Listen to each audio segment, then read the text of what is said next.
మిత్రులారా నమస్తే, నేను మీ ప్రసాద్ మూర్తి. రామ్దేవ్ బాబాని సుప్రీంకోర్టు పిలిచి మరీ మొట్టికాయలు వేసి చీవాట్లు పెట్టి పంపించింది. మీరు చేసింది తప్పు, మీరు ప్రజల ప్రాణాలతో చెలగాటం ఆడారు, మెడికల్ సైన్స్ని అలోపతి మందుల్ని తప్పుపడుతూ మీరు చాలా కుల్లాగా యాడ్స్ ఇస్తూ ప్రకటనలు ఇస్తూ మొత్తం సైన్స్ని శాస్త్ర పరిజ్ఞానాన్ని అవహేళన చేశారు, ప్రజల్ని తప్పుదోవ పట్టించారు అని చెప్పి సుప్రీంకోర్టు చీవాట్లు పెట్టింది. వాళ్ళు ఏదో రిటర్న్గా ఇచ్చినటువంటి సంజాయిషిని తప్పుపట్టింది.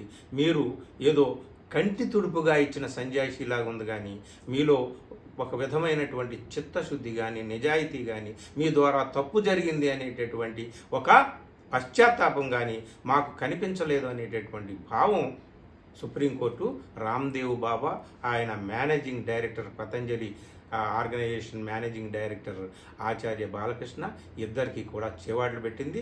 మళ్ళీ కోర్టుకు రమ్మని పిలిచిందనమాట. ఈ ఉదంతం అంతా కూడా మనకి బాగానే ఉంది. ప్రజల అజ్ఞానం అవిద్య ఆధారంగా వాటి పునాదుల మీద బాబాలు, కొందరు స్వార్థపరులు, వ్యాపారవేత్తలు ఏ విధంగా తమ సామ్రాజ్యాల్ని నిర్మించుకుంటారో మనం చూసాం. ముఖ్యంగా కరోనా కాలంలో కళ్ళారా ప్రత్యక్షంగా చూసి అర్థం చేసుకున్నాం. రామ్దేవ్ బాబా మొదటి వ్యక్తి కాదు, రామ్దేవ్ బాబా చివరి వ్యక్తి కాదు. ఈ విషయంలో ప్రభుత్వం కళ్ళు మూసుకొని ఉందా? వీళ్ళు ఇలాగా ప్రజల ప్రాణాలతో చెలగాటం ఆడుతుంటే ప్రభుత్వం కళ్ళు మూసుకొని ఉందా అని చెప్పి కూడా సుప్రీంకోర్టు హెచ్చరించింది. కానీ ప్రభుత్వానికి చీమ కుట్టినట్టు కూడా లేదు. ప్రభుత్వానికి సంబంధించినటువంటి ప్రధానమంత్రి నుంచి ఆయన అనుయాయులైనటువంటి మంత్రివర్గంలో ఉన్నటువంటి మంత్రులు అందరూ, కీలకమైన పదవుల్లో ఉన్నటువంటి నాయకులందరూ, ఆ పార్టీకి సంబంధించిన వాళ్ళు రామ్దేవ్ బాబాతో ఎప్పుడెప్పుడు కలిశారు అనేటటువంటి వీడియోలు కూడా మనకి ఇక్కడ సోషల్ మీడియాలో హల్చల్ చేస్తున్నాయన్నమాట. మరి వాళ్ళందరూ ఒక బాబాను కలిస్తే వాళ్ళ అండదండలన్నీ కూడా బాబాకు ఉన్నట్టే కదా. ఉన్న చట్టాలను కూడా అవహేళన చేస్తున్నారు కదా బాబా. కాబట్టి ఇదంతా ఏమిటి? ఎవరి అండదండలు ఉన్నాయి? మరి ఈ అండదండలు ఉన్నటువంటి ప్రభుత్వ అధినేతల అండదండల్ని మనం ఏ విధంగా అర్థం చేసుకోవాలి? సుప్రీంకోర్టు మరి వారికే శిక్ష విధిస్తుందో ఇది ఇప్పుడు అర్థం చేసుకోవాల్సినటువంటి విషయం, అందరూ ప్రశ్నించాల్సినటువంటి విషయం. ఇక్కడ ఒక చిన్న విషయం ఇక్కడ నేను అడగాలనుకుంటున్నాను.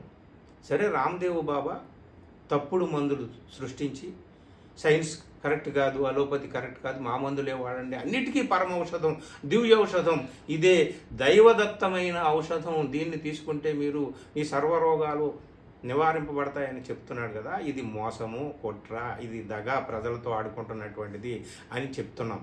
ఇది సరే, కానీ మరి కరోనా సమయంలో మీరు దీపాలు ఆర్పండి, చప్పట్లు మోయించండి అని చెప్పి సాక్షాత్తు ప్రభువుల వారే, ఏలిన వారే వచ్చి మరి కోట్లాది మంది భారతీయులకు సెలవు ఇచ్చారు కదా. మరి దాన్ని ఏమన్నా, దానికి పనిష్మెంట్ ఏమిటి? కోర్టులు మరి ఎవరికి ఈ విషయంలో శిక్ష ఏ విధంగా విధిస్తారు?